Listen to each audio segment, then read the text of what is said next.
Hey, what's up everyone, Starry Ray here, and welcome back to another video. With the year winding down, I feel like it would be kind of fun to look back at some of the rookie K-pop groups that debuted this year. And while this video isn't going to be a ranking video per se, the last three that I'm going to talk about are definitely my favorite that debuted this year. So yeah, before we get into it, make sure you like and subscribe so you do not miss out on any more K-pop videos. I'm going to have more end of the year K-pop videos coming out this month, so make sure you subscribe so you do not miss out on those. Before we get into the groups, I would like to highlight one solo artist that did debut this year, and she instantly became one of my favorite artists with her debut, Smiley. And that is Yena. And that shouldn't be a surprise if you're a follower of this channel. At the beginning of the year, I did an album review for her debut album, and for her second comeback with Smartphone, I did a reaction video, and I did an unboxing for that album, Smartphone. So yeah, Yena has just been so amazing this year. I really loved all her music that she's put out. I just find it so amazing.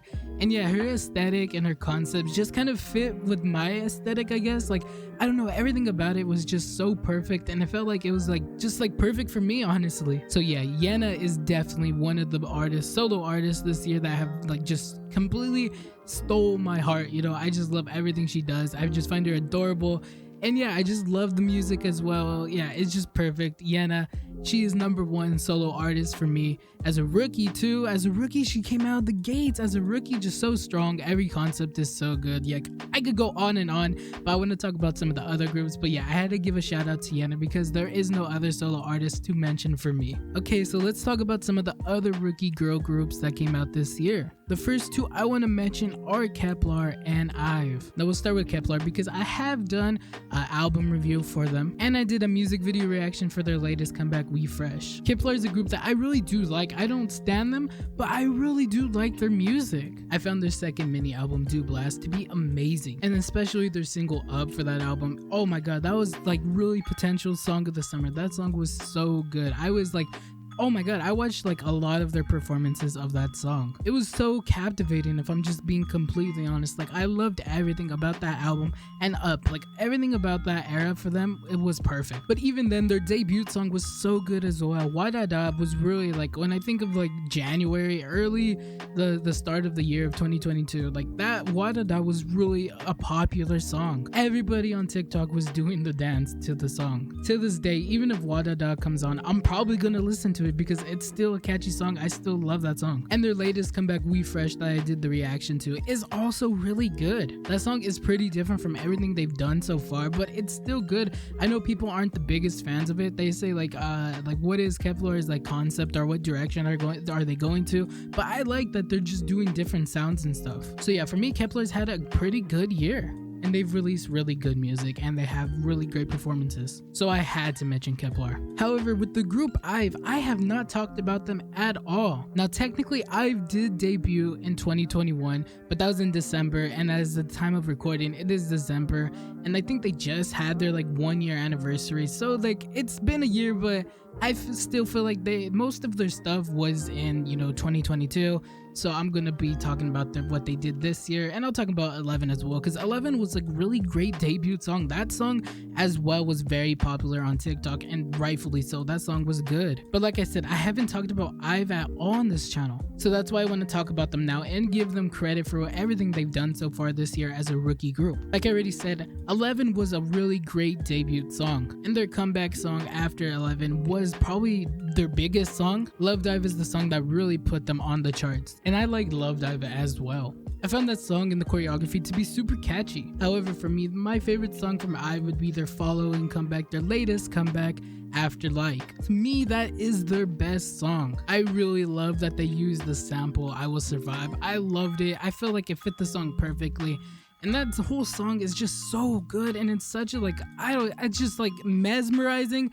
Everything about it is so good, and the music video that came with it is just perfect as well. Yeah, After Like is so good, and it's oh man, IVE is yeah, I became that for me with that song. Oh my god, they're them, So yeah, IVE and Kep1er are two groups that I really do like, and I can't wait to see what they do in the future. The next group I want to talk about is NewJeans. So NewJeans is a group that I definitely was hesitant to get into, and for obvious reasons. One of the first things I heard about them was that they're all underage, and I also heard that some of the lyrics that they were singing, especially in the song Cookie, were very questionable. So when I heard all that, I was very hesitant, and I was kind of like, you know, NewJeans are not for me, they're for the younger audience, you know? However, I did keep on hearing Hype Boy because that song was so popular. That song is like probably one of the most popular K-pop songs this year. I heard Hype Boy all over K-pop TikTok, and I can't deny it's a very catchy song. And Attention as well was another popular song that I heard a lot,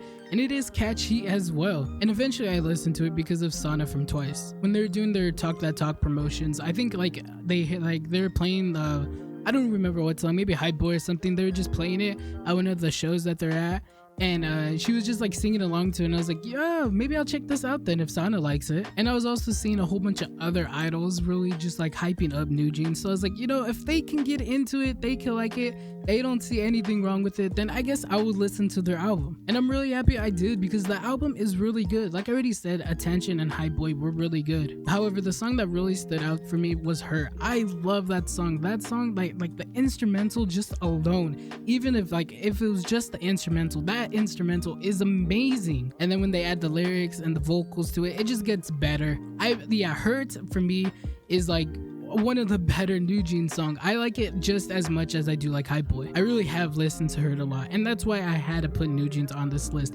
as well as listening to Hype Boy and Attention. However, I still don't know anything about NewJeans. Them being underage is still so iffy, like it just feels weird, and I don't want to get into that, so I just listen strictly for the music. And that's probably one of the reasons why I didn't want to put him on this list, because like I don't really know anything about him, but I like the music, so it was kind of weird. I felt like if I didn't put him on this list, it would be wrong, because I have listened to the music and I did like the music, but I don't know anything about the members. So yeah, NewJeans was like a really weird thing this year for me, especially getting back into K-pop. They're like the first group that is like very underage, but I can't deny it's really good music, and I'll probably not know anything about this group for years to come, but I like the music so far. I like their debut, and it's hard to deny that their debut is one of the most successful because their song was immensely popular. So yeah, I had to talk about NewJeans because I like NewJeans music, and they were extremely popular. The next two groups that I'm gonna talk about are two groups that are really my favorites though. They're number one.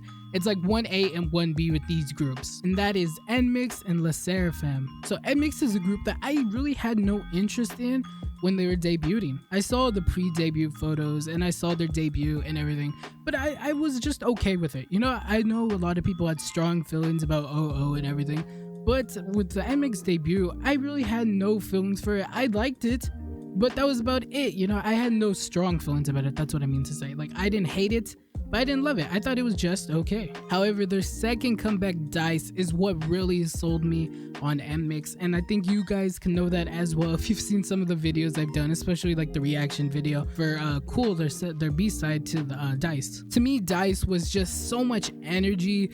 It was so dancey. It was poppy as well compared to OO. And yeah, everything about Dice was just perfect. I really, really love Dice, especially like the trumpets and the horns. Everything about that song was so good. The choreography was so good.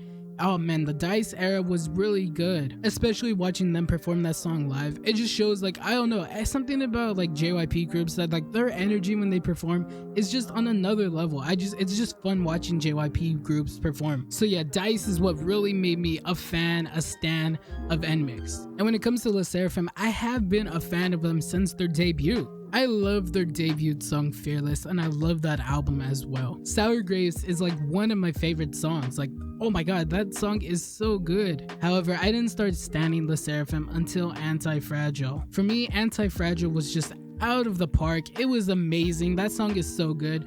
That album is so good. Everything about this era, just because it just happened, is just amazing, and it's what really sold me on LE SSERAFIM. I love them so much. Anti-Fragile was so catchy. The choreography was so good.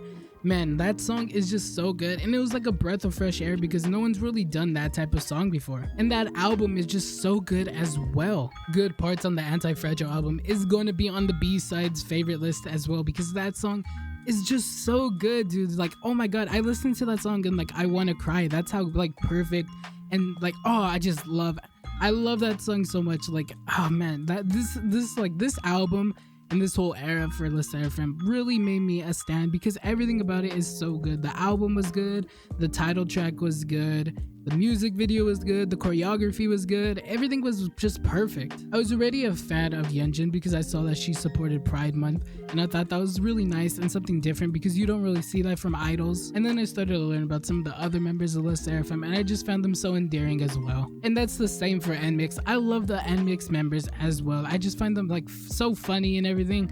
And yeah, they're just like, these two groups are so like just, oh, they hit the spot for me. And this just shows how important the second comeback is. I had interest in both groups after their debut, but their second comeback is what really took me to the limit and made me stand them and even think about buying their albums and other merch that they have. So yeah, NMIXX and LE SSERAFIM are my two favorite rookie groups this year. And that's gonna be it for this video. Make sure you like and subscribe and leave a comment. Tell me who your favorite rookie group is or soloist this year was. Like I said at the beginning of the video, I'm gonna have other K-pop videos coming out, favorite songs, favorite title tracks, favorite B-sides, so make sure you subscribe if you don't want to miss out on those. Anyways, thanks for watching. I hope to see you in the next one.